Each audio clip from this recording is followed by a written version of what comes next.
УКМК 15 вебкам студияны иштетип турган адам кармалды. Дүйнөлүк уюм Айсулуу менен Меримди тарых жаратуучулар деп атады. Садыр Жапаров Түркменистанга учуп кетти. Саламатсыздарбы, назарыңыздарда Бизон медиа порталынын айтмакчы программасы күндүн жаңылыктары менен таанышып алыңыздар. Бишкекте вебкам студия иштетип кылмыштуу киреше табуу менен алектенген деген шек менен негизги уюштуруучу катары бир адам кармалды. Бул тууралуу 5 августта улуттук коопсуздук боюнча мамлекеттик комитеттин басма сөз кызматы билдирди. Мекеменин маалыматына караганда, ал Борбор калаада 15тен ашуун вебкам студия уюштуруп, көмүскө киреше тапкан туруктуу топту жетектеп турган. Азыр бул мыйзамсыз ишмердүүлүккө катыштыгы бар башка адамдарды да аныктоо аракети көрүлүүдө. Кылмышка кыргызстандыктардан тышкары КМШ өлкөлөрүнүн жарандары болгон адамдар да аралашканы. Алар кыздарды алдап, көп маяна убада кылып, интернет аркылуу интимдик кызмат көрсөтүп турганы.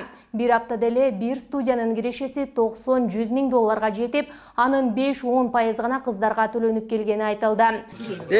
Меня не надо уважать, я занимаюсь порно-бизнесом, это очень отвратительная работа. Кылмышка шектүү адам 3 августта кызматкерлерине маяна бөлүштүрүп жаткан кезде кармалганы, тинтүү учурунда жанынан 27 миң доллар табылганы маалым болду. Сколько? Биргелешкен күрөш дүйнөсү уюму кыргызстандык спортчулар Айсулуу Тыныбекованы жана Мерим Жуманазарованы тарых жаратуучулар деп атады. Тыныбекова тууралуу уюм кыз-келиндер арасында күрөш боюнча Кыргызстан үчүн алгачкы күмүш медаль утуп тарых жаратты деп. Жуманазарова жөнүндө коло байге утуп, Олимпиадада медаль тагынган алгачкы кыргызстандык кыз болуп тарых жаратты деп жазды. Айгада теңелбес галамда эң сулуу кыргыз кыздары. Айтмакчы, Кыргызстан Токио 2020 Олимпиада оюндарында 62-нчи сапка жетти.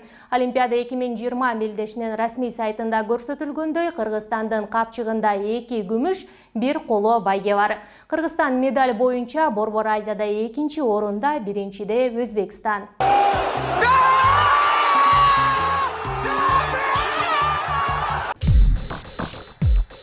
Президент Садыр Жапаров Борбор Азия мамлекет башчыларынын консультативдик жолугушуусуна катышуу үчүн 2 күндүк иш сапары менен Түркмөнбашы шаарына жөнөп кетти.